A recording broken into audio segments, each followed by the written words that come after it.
अवधूत चिंतन श्री गुरुदेव दत्त श्री स्वामी समर्थ। नमस्कार, तुम्हा सर्वांचं आपल्या स्वामी शक्ती या चॅनलमध्ये मनापासून स्वागत आहे। भक्तांनो, बघा, उद्या 11 ऑक्टोबर शुक्रवार, उद्या असणारा शुक्रवार हा अत्यंत महत्त्वाचा आहे। उद्या शारदीय नवरात्री उत्सवातील शेवटचा दिवस आहे। मात्र उद्या महासंयोग आहे, कारण उद्या अष्टमी, नवमी आणि त्यात लक्ष्मीसाठी समर्पित असणारा शुक्रवार आहे। आता बऱ्याच जणांना माहिती नाहीये की ताई उद्या अष्टमी कशी आहे किंवा उद्या हे संयोग कसे होत आहेत। तर बघा, आज जी अष्टमी तिथी आहे ही दुपारपासून सुरू झालेली आहे आणि ही अष्टमी उद्या दुपारी 12:30 पर्यंत असणार आहे। उद्या 12:30 नंतर नवमी सुरू होत आहे, म्हणजे उद्या 12:30च्या नंतर दुपारनंतर नवमी सुरू होत आहे। त्यामुळे बघा, आज दुपारपासून सुरू झालेली ही अष्टमी आहे, ही आजही गृहीत धरली जाणार आहे आणि उद्याही गृहीत धरली जाणार आहे। खरं तर आपण जेव्हा म्हणजे असं काहीतरी असतं, पौर्णिमा असेल किंवा बऱ्याच वेळा असं घडतं की ती दुपारनंतर लागते किंवा संध्याकाळ नंतर लागते, मग मनात कन्फ्युजन तयार होतं की ताई उपाय कधी करायचे, सेवा कधी करायच्या। तर मी तुम्हाला नेहमीच सांगत असते की जी पौर्णिमा, जी तिथी अष्टमी असेल, नवमी असेल किंवा कुठलीही शुभतिथी असेल, जी सूर्याने पाहिलेली असते ना, ती उपाय करण्यासाठी आणि सेवा करण्यासाठी गृहीत धरलेली असते। मग आज अष्टमी तिथी ही दुपारनंतर सुरू झालेली आहे आणि ती उद्या दुपारी संपणार आहे। ठीक आहे, आज दुपारनंतर सुरू झालेली आहे आणि उद्या दुपारी संपणार आहे। त्यामुळे ही अष्टमी तिथी जी आहे ही उद्याच्या दिवशी सूर्य बघणार आहे, उद्या सकाळी सूर्य बघणार आहे। त्यामुळे असंख्य मंदिरांमध्ये, असंख्य म्हणजे भागांमध्ये अष्टमी तिथी खरी जी आहे ती उद्याच्याच दिवशी साजरी केली जाणार आहे आणि मग उद्या दुपारनंतर नवमी सुरू होत आहे। त्यामुळे उद्याचा दिवस हा महासंयोग आहे, अष्टमी आहे, नवमी आहे आणि माता लक्ष्मीसाठी समर्पित असणारा उद्या शुक्रवारी आहे। आजच्या व्हिडिओमध्ये मी तुम्हाला याच महासंयोगावरती करावायचा एक अत्यंत प्रभावी उपाय सांगणार आहे। उद्या माता लक्ष्मीच्या जवळ ही एक वस्तू तुम्हाला गुपचूप ठेवायची, जे तुम्ही घट मांडलेला असेल तिथे ठेवले तरीही चालेल। जर तुमच्या आजूबाजूला कुठे दुर्गादेवी म्हणजे असेल, तुमच्या घरा बरेचशी लोक असे आहेत की आपल्या घरामध्ये नवरात्री देवीचीही स्थापना करतात, तर तुम्ही तुमच्या घरी जर देवीची मूर्ती आणलेली असेल किंवा घट मांडलेला असेल किंवा देवघरात माता लक्ष्मीची मूर्ती असेल, तर कुठेही जिथे लक्ष्मीचं अधिष्ठान आहे तिथे कुठेही तुम्हाला हा उपाय करता येणार आहे। यासाठी तुम्हाला अत्यंत एक महत्त्वाची मी वस्तू सांगणार आहे। ही वस्तू माता लक्ष्मीच्या जवळ ठेवून त्यानंतर ती तुम्हाला स्वतःच्या जवळ ठेवायची आहे। या उपायाने तुमच्या घराकडे नेहमी लक्ष्मीची ज्याला म्हणतो की लक्ष्मी जी आहे ना, ही लक्ष्मी तुमच्या घराकडे नेहमी आकर्षित राहील। या एका उपायाने तुमच्या घराची भरभराट होत जाईल, घरामध्ये असणारी दरिद्री आणि गरिबी कुठेतरी कमी होत जाईल आणि तुमच्या घरामध्ये अखंड सौख्याची प्राप्ती होईल। आता हा उपाय तुम्हाला उद्याच्या दिवशी करायचा आहे, पण लक्षात ठेवा, हा उपाय आपण जर करत असाल तर एकतर सकाळी करा, एकतर संध्याकाळी करा। जरी तुम्ही संध्याकाळी हा उपाय केला तरीही तुम्हाला अष्टमी तिथी, नवमी दोनही गोष्टी मिळतील आणि जर तुम्ही उद्या सकाळी केला तर मग अष्टमी तिथी मिळेल। तर मी सांगेल की शक्यतो संध्याकाळच्या वेळी करा। संध्याकाळी एक 6च्या पुढे, 6, 6:30, 7च्या दरम्यान तुम्हाला हा उपाय करायचा आहे। जे लोक बाहेरगावी जात असतील किंवा कामासाठी बाहेर पडत असतील त्यांनी रात्री 9च्या आत हा उपाय केला तरीही चालेल।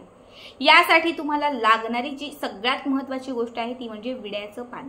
एक छानपैकी बाजारातून किंवा मार्केटमधून विड्याचं पान आणायचं आहे आणि त्याच्यासोबत तुम्हाला एक हळदीचा कुडा आणायचा आहे। आमच्याकडे त्याला हळकुंड म्हणतात, कुणी त्याला हळदीचा तुकडा असं म्हणतं, कुणी त्याला हळद म्हणतं। पिवळ्या रंगाची असणारी जी लक्ष्मीप्रिय हळद असते ही तुम्हाला आणायची आहे। काळी हळद मिळाली तर उत्तम राहील, पण शक्यतो काळी हळद मिळणं खूप अशक्य असतं। ज्यांना काळी हळद मिळाली, सोन्याहूनही पिवळं असेल, नाही मिळाली तर तुम्ही पिवळी हळद आणली तरीही चालेल। फक्त हळदीचा एक तुकडा आपल्याला आणायचा आहे। सगळ्यात पहिले काय करायचं, आपण जी संध्याकाळची पूजा वगैरे अर्चा करतो ती सगळी करून घ्यायची। त्यानंतर हे जे विड्याचं पान आणलेलं आहे त्यावरती हळदी कुंकवाने स्वस्तिक काढायचं। हळद कुंकू त्यात थोडंसं पाणी घालायचं, मिक्स करायचं।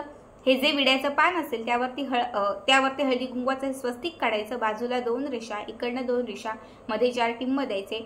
त्यानंतर हे हळदीचं जे कुडं आहे हे तुम्हाला त्या पानावरती मध्यभागी, स्वस्तिकाच्या बरोबर मध्यभागी तुम्हाला हळदीचं कुडं जे आहे ते ठेवून द्यायचं आहे।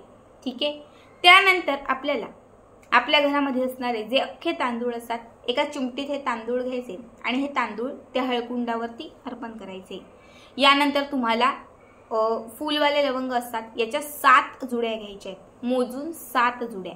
2 लवंगांची एक जुडी, 2 लवंगांची दुसरी जुडी, 2 लवंगांची तिसरी जुडी, 2 लवंगांची चौथी जुडी, अशा 2-2 लवंगांच्या 7 जुड्या तुम्हाला करायच्या आहेत आणि ह्या तयार केलेल्या 7 जुड्या एक एक करत तुम्हाला त्या हळकुंडावरती अर्पण करायच्या आहेत।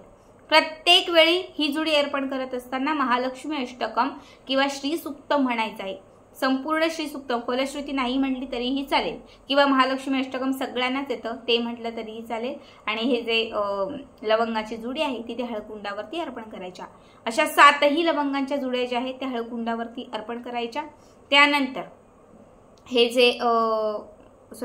जे हळकुंड आणि त्यावरती अर्पण केलेले जे लवंग आहे त्याला दिवा ओवाळायचा।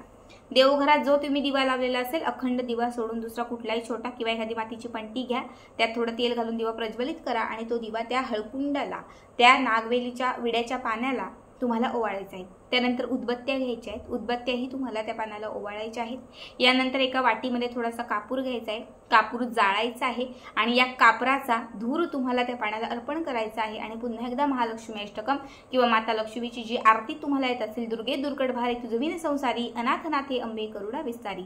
मी जेव्हा हा उपाय केलेला, मी आरती म्हटलेली, आता तुम्हाला म्हणजे मी मागच्या वर्षी हा उपाय केलेला अष्टमी तिथीला, तेव्हा मी आरती म्हटलेली। आत्ता यावेळेसही मी हा उपाय करणार आहे, उद्याच्या दिवशी करणार आहे, ठीक आहे। तर तुम्हाला आरती म्हणू शकतात, महालक्ष्मी अष्टकम म्हणू शकतात। त्या कापराचा संपूर्ण जो धूर आहे तो तुम्हाला त्याला अर्पण करायचा आहे।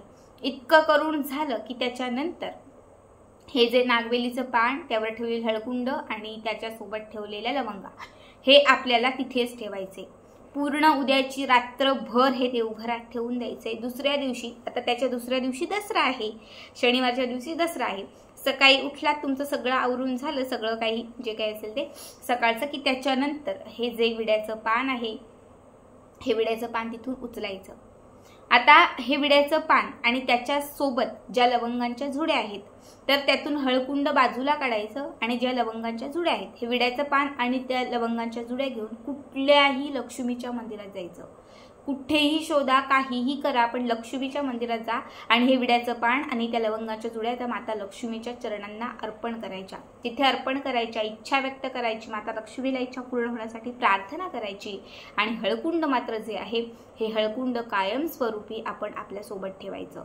तुम्ही तुमच्या जवळ ठेवा, तिजोरीत ठेवा, कपाटात ठेवा किंवा तुमच्या पर्समध्ये ठेवा। जिथे तुम्हाला धनाची आवक वाढवायची आहे, जिथे लक्ष्मीला प्रसन्न करायचं आहे, त्या ठिकाणी तुम्हाला हे हळकुंड ठेवायचं आहे आणि लवंगा मात्र तुम्हाला मंदिरामध्ये सोडून यायचे आहेत। या उपायाने अगदी 24 तासांच्या आत तुम्हाला अनुभव येईल, लाभ होईल। तुमच्या घरामध्ये असणारी नकारात्मक शक्ती, अवलक्ष्मी घराच्या बाहेर जाईल। खूप पिढ्यानपिढ्यांपासून कितीही गरिबीत असाल, ती गरिबी कुठेतरी संपत जाईल आणि घरामध्ये अखंड लक्ष्मीची प्राप्ती होईल। हळदीचं कुडं हे लक्ष्मीला अत्यंत प्रिय आहे आणि लवंगाचा वास हा देखील माता लक्ष्मीला विशेष प्रिय आहे। तसंच हळद ही भगवान श्री विष्णूसाठी समर्पित आहे। जेव्हा तुम्ही या हळदीवरती लवंग ठेवाल, लवंग म्हणजे माता लक्ष्मीचं स्वरूप आणि हळद म्हणजे भगवान श्री विष्णूंचं स्वरूप, त्या ठिकाणी त्या क्षणात या दोघांचाही वास राहील।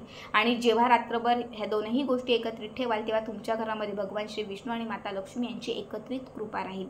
दुसऱ्या दिवशी या लवंग जेव्हा लक्ष्मीच्या मंदिरात सोडून याल आणि तिथे तुमची इच्छा व्यक्त करून याल, लक्ष्मी कितीही मोठी असेल, म्हणजे तुमची इच्छा कितीही मोठी असेल, माता लक्ष्मी आवर्जून तुमची इच्छा पूर्ण करेल। आणि हे हळकुंड जेव्हा तुम्ही तुमच्या सोबत ठेवायला सुरुवात कराल, तर त्या हळकुंडात तुम्हाला नेहमी माता लक्ष्मीचा एक वास राहील। हे हळकुंड नेहमीच वाईट शक्तींपासून तुमचं संरक्षण करत राहील आणि नेहमीच तुमच्या जीवनामध्ये बरकत आणत राहील। खूप साधा आणि खूप सोपा उपाय आहे, उद्याचा खास उपाय आहे, नक्की करा। आणि आपला आजचा व्हिडिओ कसा वाटला कमेंट करा। श्री स्वामी समर्थ।